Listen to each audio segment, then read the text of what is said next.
Buenas noches, les damos la bienvenida a los presentes y le ruego al señor secretario que tenga la amabilidad de leer el orden del día. Con mucho gusto, señor presidente. Orden del día para la sesión solemne de hoy. Primero, verificación del quórum. Segundo, himno nacional de la República de Colombia. Tercero, lectura del acta 0010 correspondiente a la sesión solemne del día 10 de octubre de 2018. Cuarto, disertación del doctor Domingo Bello Janeiro sobre el tema de la responsabilidad médica. Palabras del señor presidente de la Academia, doctor Fernando Sarmiento Cifuentes. Sexto, toma del juramento, entrega del diploma e imposición de insignias al doctor Domingo Bello Janeiro. Séptimo, vino de honor. Leído el orden del día, señor presidente. Muy amable, doctor. Tenga la amabilidad, señores académicos, aprueban el orden del día presentado. Disertación del doctor Domingo Bello Janeiro sobre el tema de la responsabilidad médica. Con la venia, señor presidente, señores académicos,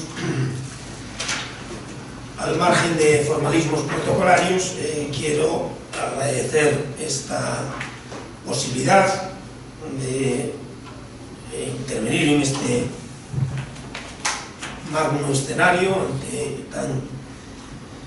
ilustres personalidades del derecho, a quien tanto admiro, porque para mí constituye un auténtico honor poder participar en este acto, en esta prestigiosa academia, lo que, si me lo permite, señor presidente, agradezco muchísimo. Y aprovecho esta oportunidad que me brindan justamente también para felicitarlos a todos ustedes por su constante y acertado trabajo, de manera especial a quien está frente de la misma. Y para mí, ya digo, es una auténtica honra que me llena de gran satisfacción poder dirigirme ahora a ustedes para hablar del régimen jurídico de la responsabilidad sanitaria, siempre a favor de los buenos profesionales de la medicina y del derecho, tanto de Colombia como de España. Como ustedes saben, hasta bien entrado el siglo XX, los médicos permanecían ajenos al derecho, se regían por su propio código deontológico. La relación de confianza con el enfermo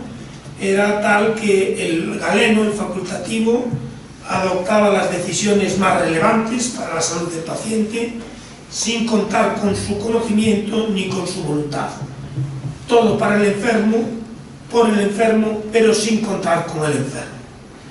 Pero aparecemos nosotros, aparece el derecho en el campo de la sanidad y eso ha supuesto un cambio en el modelo de relaciones. Se ha superado el paternalismo médico y el principio de la beneficencia.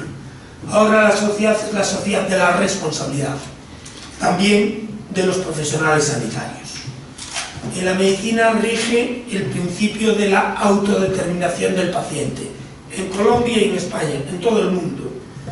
El paciente quiere participar en la adopción de las decisiones. Cualquier tratamiento médico requiere ya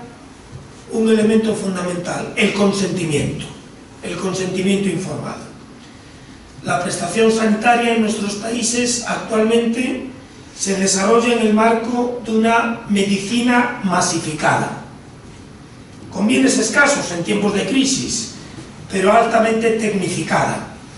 con un gran desarrollo de las medidas y tratamientos de soporte vital, que permiten prolongar la vida de las personas, con los problemas éticos que se plantean también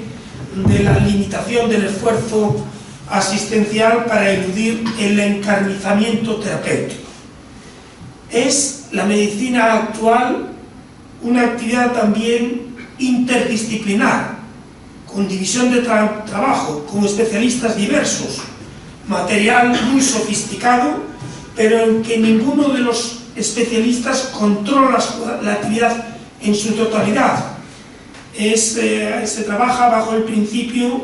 que se denomina de la confianza de uno en otro, y eso tiene su reflejo también en la responsabilidad jurídica. tanto para que no se diluyan las responsabilidades del trabajo de equipo, como también para que no se exageren los controles al resto de los especialistas. Había un famoso médico español, humanista, Gregorio Marañón, que decía que la medicina a la que él se dedicaba es como profesión excelsa, extraordinaria, pero como ciencia es humildísima, es una ciencia inexacta. En realidad compartirán conmigo, señores académicos, que no existen como tal enfermedades, sino enfermos. Porque dos personas enfermas que tengamos la misma patología, vamos a responder de modo distinto al mismo tratamiento. No todos reaccionamos de manera igual, aunque sea el mismo tratamiento. No podemos olvidar, desde el punto de vista jurídico, ese componente aleatorio y esa dificultad añadida muchas veces en tantas enfermedades del diagnóstico. No siempre es fácil descubrir a tiempo la enfermedad, y esta es la realidad a la que el derecho trata de dar respuesta. Existe, en particular en nuestros países, una amplia información jurisprudencial que yo me he ocupado de estudiar con interés en este texto escrito, querido presidente, que volveré a mandar por el sistema cibernético y que pongo a disposición de todos ustedes. Existe una amplia información jurisprudencial que tiene enorme interés para todos los que en el mundo de la vida profesional nos movemos dentro de los tribunales de justicia con la prestación de servicios sanitarios avanzados, que trae consigo actos médicos constantes, medios de diagnóstico y tratamiento de última generación, que en consecuencia conllevan en ocasiones mucho más riesgo, y una mayor preocupación de todo tipo, legal, judicial y social, por esos servicios médicos, y desde luego por la adecuada defensa de los derechos de los usuarios de los servicios médicos como consumidores y usuarios, con una amplia información de todo tipo, incluyendo la procedente de las redes sociales, del ciberespacio y de los medios de comunicación de masas. Es cierto que en la jurisprudencia también, especialmente la colombiana, el ámbito de protección jurídica de las víctimas cada vez es mayor, y en los casos de daño desproporcionado, también tratados en su jurisprudencia, cuentan con más recursos para acreditarlo, con la consecuencia de que jurídicamente se aumenta el nivel de exigencia del profesional sanitario. Quiero precisar también en esta disertación, en la fase oral de mi intervención, y por escrito lo tengo con más detalle, porque sé que hay preocupación en la responsabilidad también de carácter penal. Hay una diferencia fundamental entre la responsabilidad civil y penal, sencilla la diferencia, pero de gran importancia. En la vía penal, el paciente o sus familiares formulan contra el médico la denuncia, la querella criminal, se solicita que el facultativo, que el galeno, sea condenado como autor de un delito o de una falta, y a veces eso puede suponer y conllevar también una pena privativa de libertad o incluso la inhabilitación para el ejercicio profesional y además, por supuesto, una indemnización económica. En la vía civil se insta del órgano judicial la condena económica del profesional sanitario. También, como ustedes muy bien saben, y aparece en la jurisprudencia colombiana, puede ser demandado junto con la administración el galeno en la vía contenciosa administrativa, aunque en esta ocasión, especialmente en España, la sentencia nunca sería condenatoria para el médico, sino que se condenaría a la administración, que en su caso después podría repetir contra el facultativo si comprueba que actuó con dolo o con culpa grave, de modo similar a la acción de repetición que bien conocen por parte del Estado colombiano contra el galeno. Por su parte, en los supuestos en los que se dilucida en los tribunales de justicia la responsabilidad civil médica, con carácter general, después de corroborarse el daño, ha de analizarse la existencia de actuación médica negligente y estudiarse posteriormente con detalle si entre ambos elementos, entre el daño y la actuación médica negligente, existe lo que se llama relación de causa-efecto, relación de causalidad. Y es verdad que se puede apreciar el vínculo entre el acto médico y la consecuencia sufrida por la alta probabilidad cualificada de que el mismo haya producido daño. Y tras eso se calcula la sanción pecuniaria. Desde luego en España y también en Colombia haría falta una ley específica, y aprovecho esta oportunidad, querido presidente, para reclamarlo, una ley específica de responsabilidad sanitaria e incluso un baremo de daños médicos que sirva para cuantificar, para fijar las indemnizaciones, porque la indeterminación de la cifra de la cantidad a pagar en los casos de condena al médico, esa falta de un baremo concreto de daños médicos en que se especifiquen, como por ejemplo pasa en España en los casos de accidente de circulación, las cuantías concretas para cada secuela de consecuencia del acto médico, que de algún modo sirvan para prefijar y determinar y precisar dichas indemnizaciones, es algo que está ciertamente pendiente de regulación. Aunque, como bien saben también, de todos modos, lo más difícil por las complicaciones que conlleva y entraña es valorar los daños morales que se puedan producir en el paciente que haya sido víctima de una mala praxis médica. En materia de responsabilidad extracontractual en España hay un artículo clave, que es el artículo 1902, que consagra el principio general del derecho romano, que el que causa un daño a otro por acción o omisión, con culpa o negligencia, tiene la obligación de responder, y no solo por sus actos, sino también esta responsabilidad es exigible por los actos, no solo o omisiones propias, sino también de las personas de quien se deba de responder. Pero es también muy relevante la responsabilidad contractual, que como bien saben también es la regla en Colombia y también tratada en su jurisprudencia,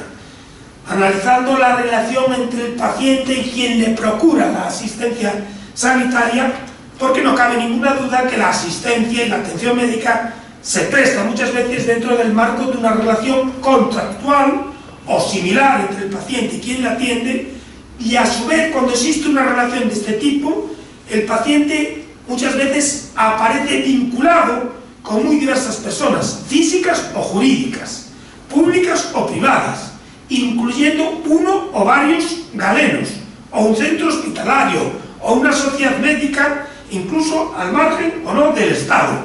No es frecuente en la práctica aquellas otras hipótesis de asistencia espontánea, sin ningún tipo de relación ni de contrato previo, que aparecen en casos extremos de asistencia prestada voluntariamente o de propio impulso, incluso sin la autorización, pero también, lógicamente, sin la oposición del enfermo, por un galeno que opta por razones humanitarias en un caso de urgencia que requiere su intervención fuera del marco habitual de la consulta o del centro que presta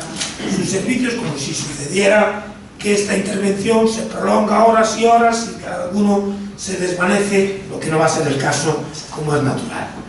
Ese marco legal que estoy exponiendo no presenta ninguna novedad y es muy parecido en Colombia y en España. En todos los países de nuestro contorno cultural y jurídico es similar. Quizá lo que resulta singular es la última jurisprudencia, y usted es especialista en concreto, señor presidente, en el ámbito del derecho administrativo en España, con esa pretensión, que también se traslada en parte en Colombia, de un pretendido carácter general y objetivo de la responsabilidad del Estado o de la Administración, salvo casos de fuerza mayor, por los daños originados al paciente a consecuencia de la actividad y del funcionamiento no solo anormal, sino también normal del Estado, de los poderes públicos, en este caso sanitario, prescindiendo del fundamento de la culpa y apareciendo un nuevo concepto jurídico que es el de la lesión, que el paciente no tiene la obligación legal de soportar siempre que se trate de un daño efectivo, evaluable económicamente e individualizado. Como es natural, esta jurisprudencia exagerada, contraria al ordenamiento jurídico, porque tanto en Colombia como en España la responsabilidad objetiva no es la regla general, sino que justamente solo debería de responder la administración o el Estado por el defectuoso funcionamiento de los servicios públicos, no cuando el daño se produce en el marco del funcionamiento normal. En derecho español, como en el colombiano, ya digo, la responsabilidad objetiva no es la regla general. Por razones históricas, que no viene el caso ahora exponer con detalle, incluso por la influencia del derecho de la expropiación forzosa, es el principio general del que partió el legislador administrativo al establecer la responsabilidad del Estado, la responsabilidad patrimonial de las administraciones públicas, pero no es practicable en todos los casos y no es conforme al sentido común. Compartirán conmigo que el paciente de una clínica privada disponga de una pretensión por culpa, por daños culposos, mientras que el de un hospital público tenga una pretensión de responsabilidad objetiva, sin fundamento en la culpa. Los regímenes de responsabilidad desde el punto de vista estrictamente técnico-jurídico tienen que establecerse por sectores, por tipos de actividad, no por la condición pública o privada de quienes la realizan.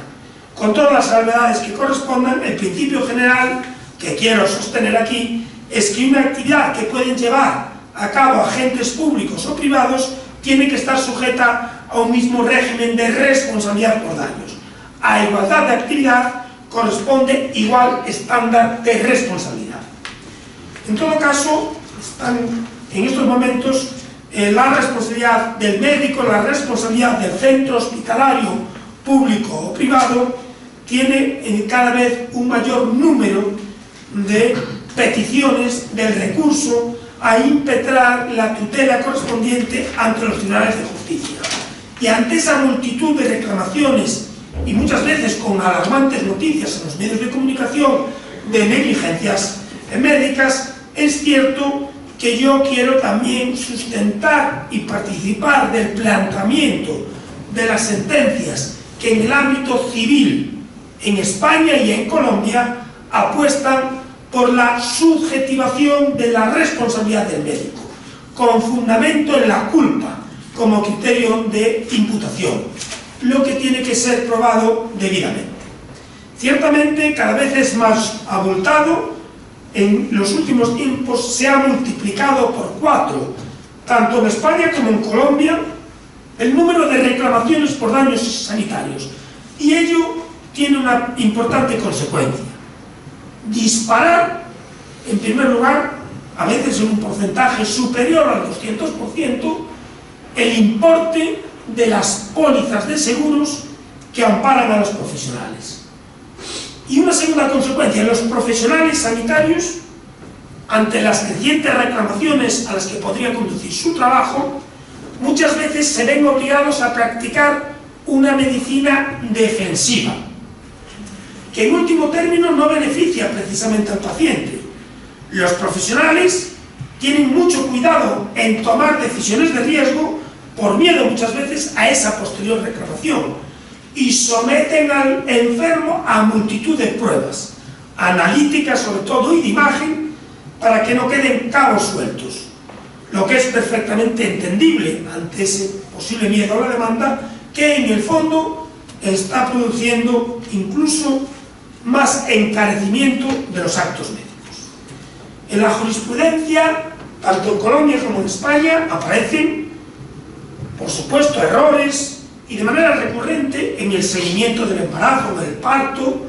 por falta de detección de malformaciones en las pruebas ecográficas, por daños en el feto por negligencia en el transcurso del parto, o incluso por la prescripción de medicamentos a la madre. Y cada vez existe un mayor número de litigiosidad hacia la práctica médica, sobre todo en determinadas especialidades, como la cirugía plástica o la ginecología. En las veces en las que más ha tenido lugar el error médico, tanto en Colombia como en España, fueron supuestos desgraciados de infarto, no bien diagnosticado a tiempo esa malformación, esa situación, o en el cáncer de mama, y desde luego realmente el conjunto de demandas ante los tribunales de justicia de la actuación médica se ha aumentado considerablemente en un ámbito tan delicado en que está en juego nada menos que la salud, cuando más se necesita, en los momentos en los que esta falta. Y por eso hay que ser, tanto por supuesto por nosotros, desde el ámbito del ámbito del derecho, como también, por supuesto, del ámbito de la práctica de la medicina, en donde cada vez hay más una tendencia a la protocolización, a los protocolos en el diagnóstico y en la terapéutica médica. Protocolos que, evidentemente, en el ámbito judicial no tienen ninguna obligatoriedad jurídica, pero que pueden ser considerados justamente para configurar el deber objetivo de cuidado, la técnica médica precisa, analizando en cada caso si esos protocolos son conformes a la actuación concreta para dilucidar si se ha cumplido o no la lex artis. Por eso quiero también aprovechar esta oportunidad que me dan de utilizar esta prestigiosa academia y su tribuna para profundizar, porque creo que es necesario profundizar entre todos también en la formación del médico en los aspectos jurídicos. Es muy recomendable en los hospitales la creación de unidades de medicina legal. Medicina legal de carácter preventivo, en los que sean capaces de averiguar, de detectar, de intuir y de corregir a tiempo posibles fallos o errores médicos que se puedan después dar lugar a esas demandas judiciales. Es necesario un esfuerzo entre todos, médicos y juristas, para profundizar, recuperar e intensificar la necesaria confianza y entendimiento mutuo entre médico y paciente, para lo cual reuniones científicas de alto nivel, como por su asistencia la que hoy nos ocupa, son esenciales. En la realidad, y esto es una influencia del derecho americano indudable, y pasa en Colombia y pasa en España igualmente, la mayor parte de las reclamaciones en la actualidad son por vicios en el consentimiento informado, por falta de información, por defectos en el consentimiento. En Colombia, lo saben ustedes muy bien, tiene ello especial relevancia a partir de la Ley 23 de 1981 sobre ética médica. El consentimiento informado, o como bien precisa con su inteligente y muy cuidada utilización que ustedes siempre hacen de la lengua española, como bien precisa la Corte Suprema de Justicia de Colombia, el consentimiento ilustrado es un derecho del paciente y es una obligación del médico, e incluso una responsabilidad que garantiza la administración, y ha modificado totalmente el modelo de relación tradicional entre el médico y paciente. Ha supuesto un cambio también indudable en la forma de abordar las reclamaciones por negligencia ante los tribunales. Cada vez se alega con más frecuencia la falta de consentimiento, la falta de información. Históricamente las denuncias relacionadas con los asuntos médicos estaban referidas a casos verdaderos de mala praxis. Pero ahora la obligación de informar al paciente ha supuesto una redistribución de los riesgos. Ahora son asumidos también por el profesional médico. se ha derivado en ello una mayor protocolización de la medicina e incluso una mayor desconfianza entre los profesionales y los enfermos, y una medicina defensiva. La aprobación del paciente solo va a ser válida cuando recibe una información completa por parte del médico. Muchos de los formularios genéricos no son válidos, no tienen ese consentimiento, ni si no son muy minuciosos. Se considera incluso la falta de consentimiento como una infracción grave de la lex artis. Y el cambio más relevante, como muy bien dice también la jurisprudencia colombiana, es la flexibilización probatoria, incluso en ocasiones la inversión de la carga de la prueba. Incluso a veces en los casos de incumplimiento del consentimiento informado, de alegación de falta de consentimiento, se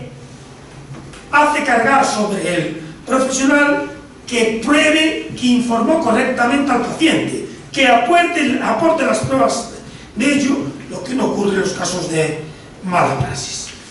Y yo apuesto también desde esta tribuna que me brindan, de paso, por abrir término a lo que llamo consentimiento informado o ilustrado humanizado. Es decir, que el médico tenga la obligación de recabar la conformidad del paciente, que nos explique los riesgos, el impreso, pero eso sí, con cariño, con empatía, con calidez. Ya sé que es difícil exigírselo a un médico presionado por una carga laboral excesiva, con decisiones no siempre fáciles ni unívocas, pero el esfuerzo tiene que hacerse también como prolongación del juramento hipocrático o como deber moral. Al fin y al cabo, creo que lo que debe de pedirse al médico es que informe al paciente como le gustaría que se lo dijesen a él si él fuese el enfermo, con delicadeza, con claridad, con seriedad, al margen de estadísticas o de probabilidades, considerando el nivel de aprensión o de encaje, según sus afirmaciones, de acuerdo a la edad, a la fortaleza, al estado anímico, al estado emocional del paciente, que al final siempre está angustiado por curarse. La jurisprudencia tradicional claramente dividía, y divide todavía, en la prestación del médico en obligación de medios y de resultados, claramente con la diferencia entre medicina voluntaria o satisfactiva, en el que el profesional de la medicina no actúa sobre un cuerpo enfermo, sino sobre uno sano, a los efectos de mejorar su aspecto externo, cirugía estética, perfeccionamiento, de embellecimiento, de ortodoncia, etc. O incluso dentro de este aspecto aparece también esa medicina que se lleva a cabo con la finalidad de eliminar la capacidad reproductora del sujeto, la vasectomía, en cuanto que en todos estos supuestos de medicina voluntaria o satisfactiva no absolutamente necesaria, la prestación médica se asimila a un contrato de obra, a una prestación y una obligación de resultado. Pero en la última evolución jurisprudencial, que también se está precisando en la mejor doctrina y la última referencia jurisprudencial en España, y también va a venir en Colombia, parte que en ambos casos, tanto en la medicina voluntaria como en la necesaria o curativa, siempre hay riesgos típicos, generales, incluso específicos susceptibles de producirse, pese a que la asistencia médica se hubiese dispensado con sujeción a la técnica médica. Por lo cual, tanto en los contratos de obra y la obligación de resultado como en la de medios, vuelve a tener especial importancia, y cada vez lo va a tener más hacia el futuro, el consentimiento ilustrado. Porque la diferencia está en que, una vez advertido el paciente de todos los riesgos y aceptados por este con total conocimiento, con voluntad e información, el médico no responde por el resultado no deseado producido convirtiendo su responsabilidad en puramente subjetiva si actuó con diligencia y si no hay ningún reproche culpabilístico que cabe de hacerle en el ejercicio de su actividad profesional. El médico no puede ser responsable de los riesgos de una intervención a la que dio absoluta información al paciente si se informó de los mismos y se actuó con sujeción a la técnica médica. Y así quiero diferenciar que la obligación entre la distinción entre la obligación de medios y de resultados se ha venido difuminando y que no es posible mantenerla con carácter general en el ejercicio de la actividad médica, salvo exactamente que en el contrato específicamente se pacte por encima de los riesgos el resultado. Lo que sí se exige en esa medicina voluntaria, satisfactiva, la cirugía estética, etc., es que en esos casos el consentimiento y la información sea absolutamente completa, sea lo más detallado posible, comprendiendo todo el haz de riesgos derivados de la intervención dispensada, justamente para evitar que se silencien, se omiten o no se dé información de riesgos excepcionales, pero que puede suceder y ante los cuales, ante cuyo conocimiento el paciente se puede sustraer voluntariamente a una intervención que no es curativa y que por lo tanto puede ser prescindible, voluntaria o de una necesidad relativa. El principio de informar no puede tener carácter absoluto, no puede ser omnicomprensivo, y por eso quiero diferenciar estos grados, y se tiene que exigir una mayor correlación entre la intensidad informativa requerida y la necesidad de la actuación médica, de tal manera que el rigor, el grado y, en último término, la exigencia de información es mayor en estos supuestos de medicina voluntaria respecto de la medicina necesaria o curativa, precisamente por el superior margen de libertad de la decisión que el paciente tiene a la hora de afrontar los riesgos de la intervención y sus consecuencias. En estos casos, en la medicina satisfactiva, la información tiene que ser objetiva, veraz, completa, asequible, con todas las probabilidades de fracaso de la intervención, con todo tipo de secuelas, de riesgos, de complicaciones, de posibles resultados adversos, de carácter permanente o temporal, con independencia de la frecuencia, precisamente para evitar que se silencien aquellos riesgos, aun excepcionales, ante cuyo conocimiento el paciente podría sustraerse a una intervención innecesaria, prescindible o de una necesidad relativa. Señor presidente, el texto escrito lo pongo a disposición, por supuesto, de esta academia. Con todo ello, yo doy por concluida, con su venia y de los restantes académicos, mi aproximación oral a esta materia en los términos que he expuesto, centrándome en este último momento a lo que va a ser el futuro de la jurisprudencia, sobre todo relativamente a los conflictos derivados del consentimiento ilustrado, el consentimiento informado, en todos estos los términos que he expuesto, ofreciendo en el texto escrito una amplia información jurisprudencial examinada, que espero que sea de alguna utilidad o de interés a los que en la vida profesional, por supuesto también en España, pero especialmente en Colombia, se mueven dentro del ámbito del derecho y de la salud. Agradeciendo muy sinceramente lo que para mí es un altísimo honor, esta invitación tan amable para ocupar esta prestigiosa tribuna, y a todos ustedes agradeciendo, por supuesto, su acompañamiento, que mucho me satisface, y reiterando mi agradecimiento por su asistencia y por su atención. Doy por concluida mi intervención. Muchas gracias.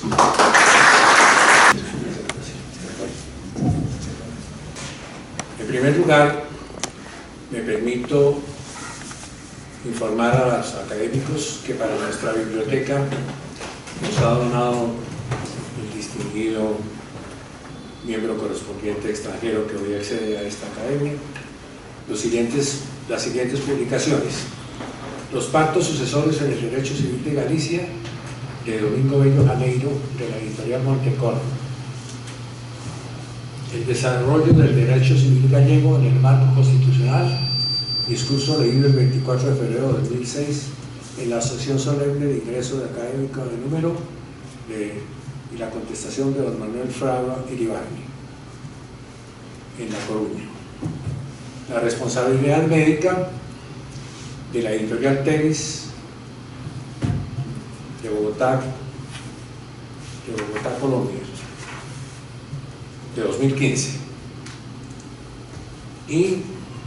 la tutela de los intereses del cónyuge en el régimen matrimonial español, de la editorial Ibáñez, también colombiana. Muchas gracias por su donación, pasan a la biblioteca de nuestra institución. En segundo lugar, brevemente me referiré a su importante disertación en términos muy sencillos, porque estoy lejos del ejercicio medicinal por una parte, por la otra he sido paciente y es muy posible que siga siendo, y además en razón de que mi especialidad en el derecho administrativo, sin embargo, no me ha conducido al ejercicio de la actividad profesional de abogado en causas médicas. No obstante lo cual, quiero hacer algunas reflexiones en torno de su importante trabajo, el cual destaco por su importancia y por su claridad y sencillez en la exposición,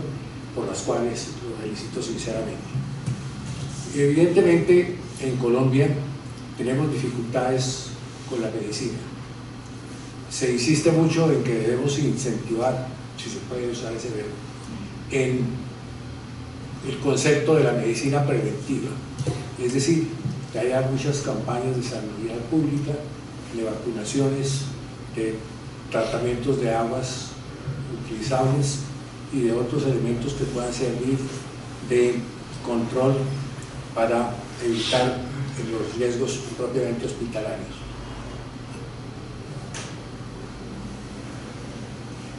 Otra dificultad con la que tropezamos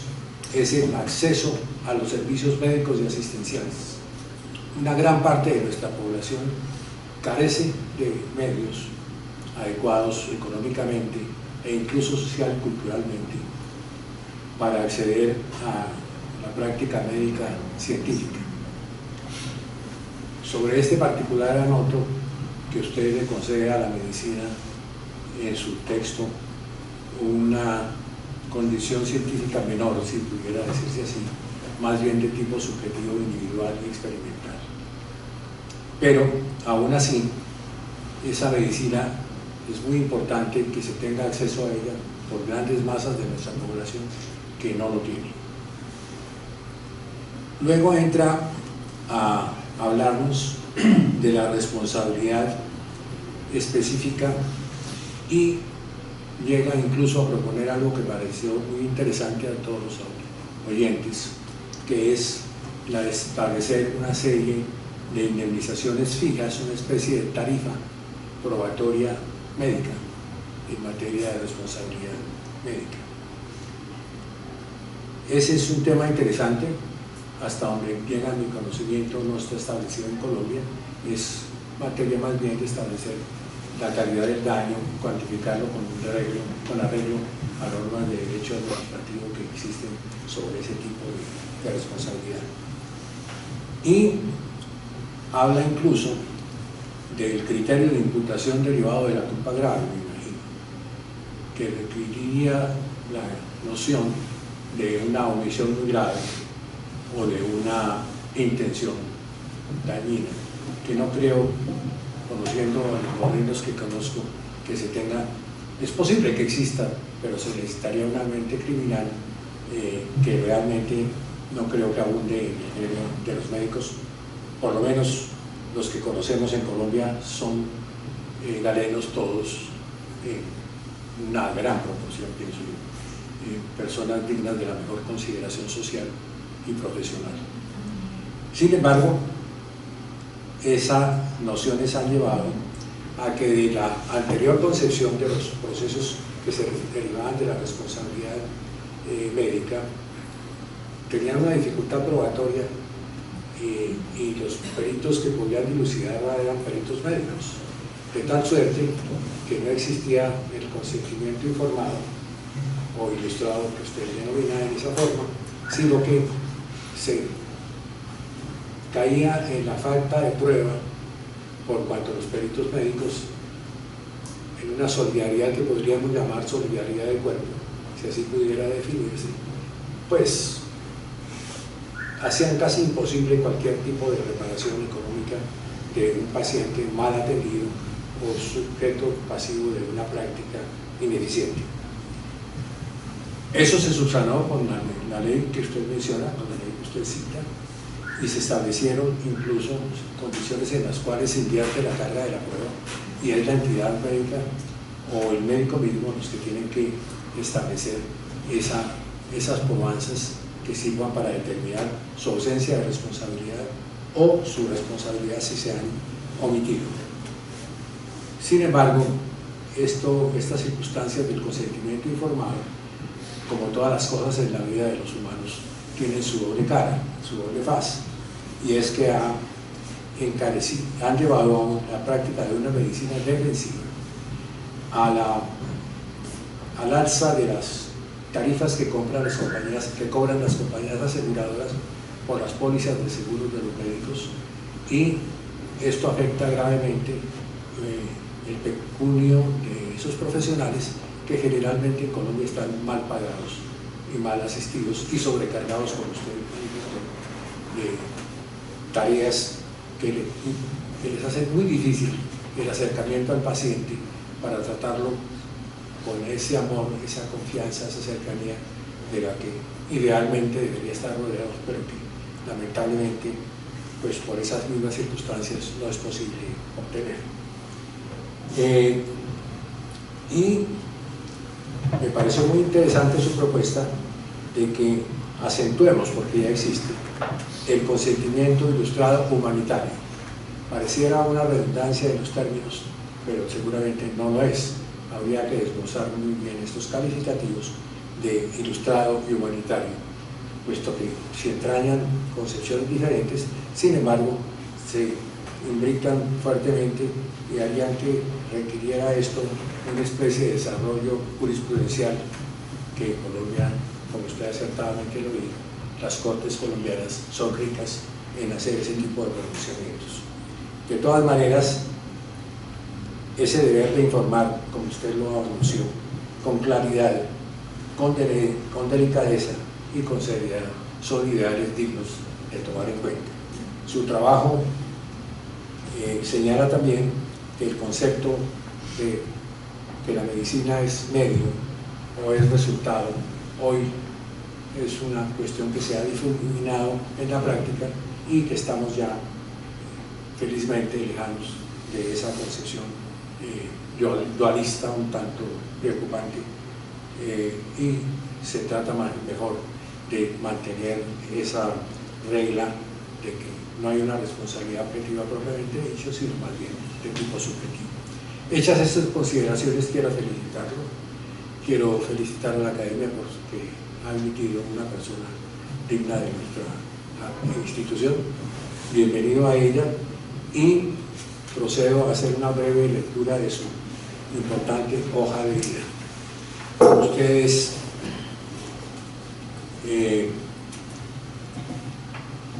importante autor de libros, muestra de los que tenemos acá. Ha sido distinguido con decoraciones importantes como la Cruz de San Raimundo de Peñaflor de 2005, el Ministerio de Justicia, la Orden Civil de Alfonso X de Sabia, pertenece a otras instituciones académicas como la Gallega de Jurisprudencia, la Real Academia de Granada, la Nacional de Ciencias Jurídicas de Bolivia, académico correspondiente en el Reino de España, en Argentina, en Colombia, visitante de universidades en las cuales dicta conferencias muy importantes y además es vocal permanente de la Comisión General de la Codificación del Ministerio de Justicia y vocal de la sección primera de la Convención Nacional de la Propiedad Intelectual, presidente del panel de expertos de evaluación del proceso de renovación y acreditación de títulos oficiales de las universidades de Madrid y evaluador experto en la rama de ciencias sociales, entre otras actividades muy importantes que ustedes han dado, sus cátedras importantes en universidades muy destacadas. Y dicho esa breve exposición de su hoja de vida, el diploma dice así: Academia Colombiana de Jurisprudencia. El señor doctor Domingo Bello Janeiro ha sido inscrito en esta corporación como miembro académico extranjero correspondiente en atención a los méritos y demás circunstancias que concurren en él, y para que conste se le expide el presente diploma en Bogotá a 16 de octubre de 2018, el presidente, el vicepresidente y el secretario.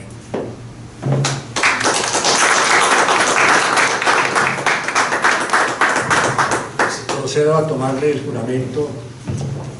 que lo compromete con esta academia. Jura usted ante Dios y promete ante la Academia Colombiana de Jurisprudencia cumplir los estatutos de la institución, ejercer su continua práctica docente y jurídica como exponente de sus academias a las que pertenece, y si es así, le pido que nos prometa y jure ante Dios el cumplimiento de esos estudios. Sí, juro. Si es así, que Dios se lo premie y la academia se lo reconozca. Muchas gracias.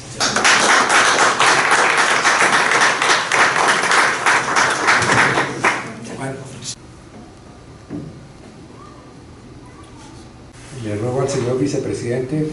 que le entregue el escudo, se le imponga, perdón, el escudo que lo carga. Luego al señor segundo vicepresidente que le haga entrega de los estatutos que se comprometió bajo juramento a Muchas gracias. cumplirlo.